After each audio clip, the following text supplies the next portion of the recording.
Good afternoon. Welcome back once again. I'm Russ Lambert. I'm back with another thought or two that I'd like to share with you. And as we go to that, let me ask you if you would. If you think you might like some of the stuff you see here, be sure to subscribe and to hit the thumbs up if you would. And, all that stuff that people ask you to do all the time. I'm still not sure how it all works together, but I understand it helps, so I'd appreciate it. If you've been here before, you may have heard me say, for the purposes of disclosure, I am neither a registered Republican nor a Democrat. I love to talk politics. It's one of my favorite hobbies to study. But basically, I'm a conservative. In any contested race, I'm going to look at both candidates.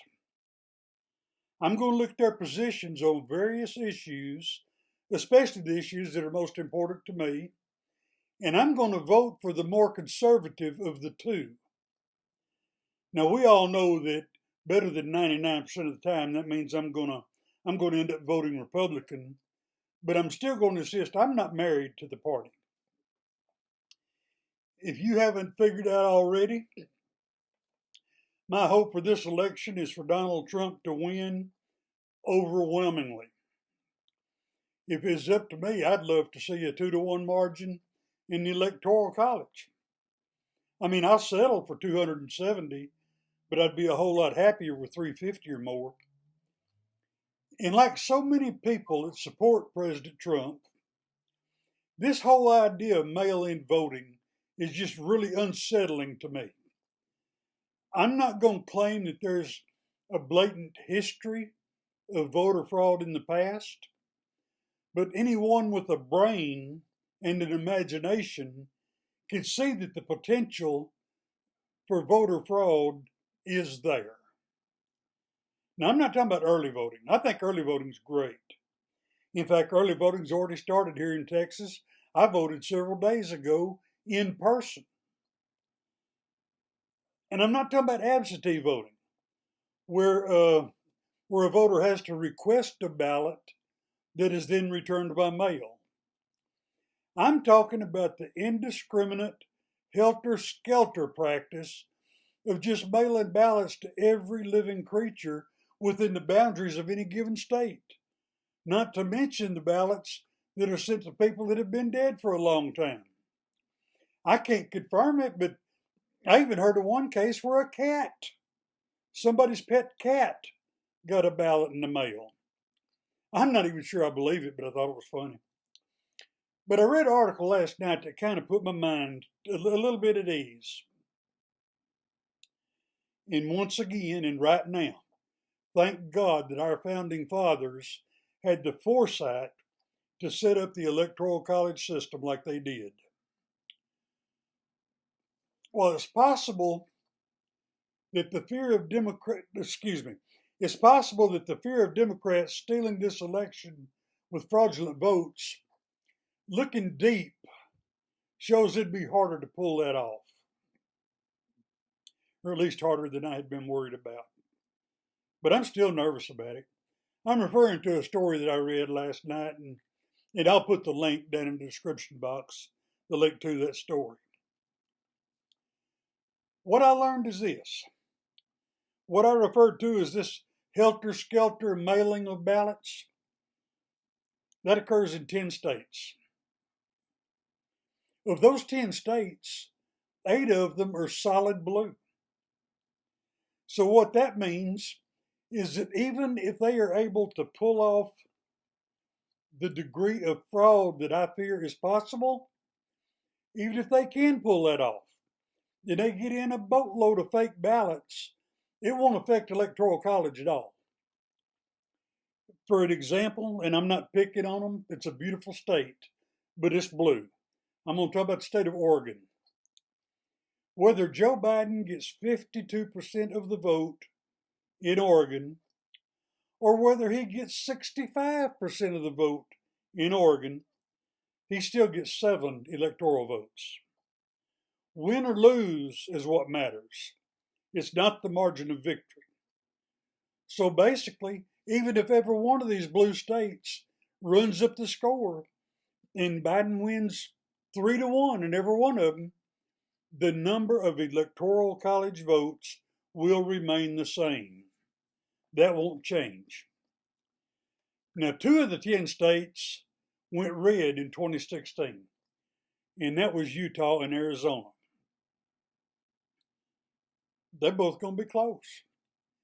I would just hoping that President Trump comes through in those 2 states.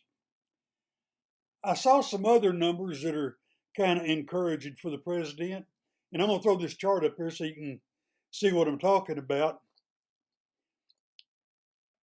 And if you look at it, if these projections, if they're anything more at all, just anything more than just wishful thinking, it's over for the Democrats.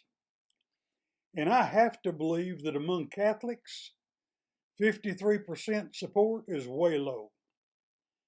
At least I have to believe that among faithful Catholics. And no, I'm not Catholic either. But I just have to believe that among Catholics, that's a low number. Go back to 2016. Donald Trump was an unknown commodity. That's not the case anymore.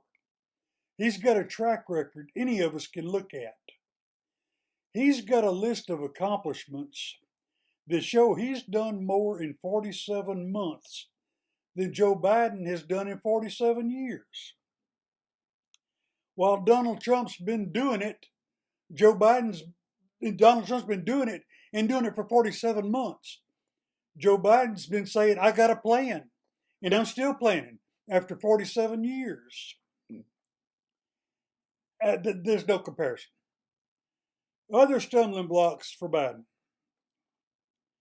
There is zero enthusiasm for his candidacy.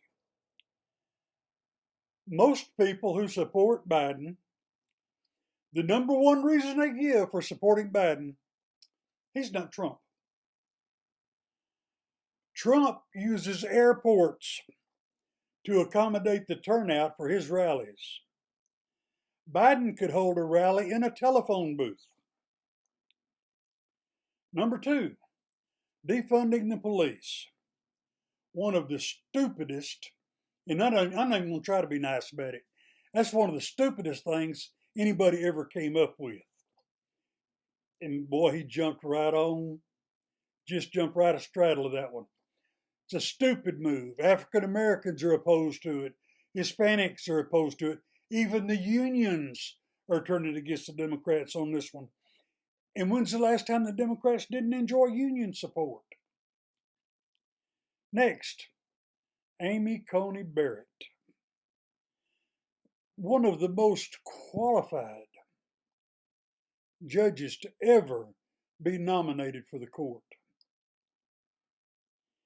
And I know it's only a couple of weeks before the election, but still, over half the country is in support of her confirmation.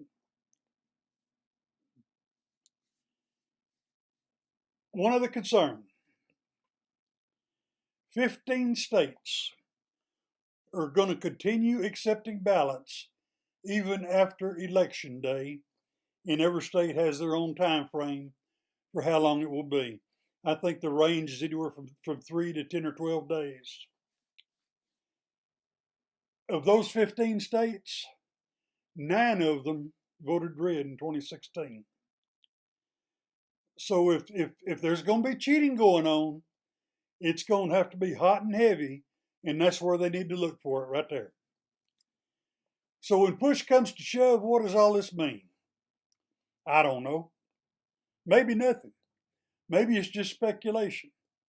Thankfully, it'll all be over in just a few weeks. At least we hope so. And with one more thought, just an afterthought. Joe Biden's got one other obstacle that I don't know if he can overcome. Turns out that no good kid of his had a laptop. How's all that going to play out? I haven't talked about it because I don't know. But it sure do stink. But we'll see. Time will tell. Till next time we get together, be good to one another, and God bless you.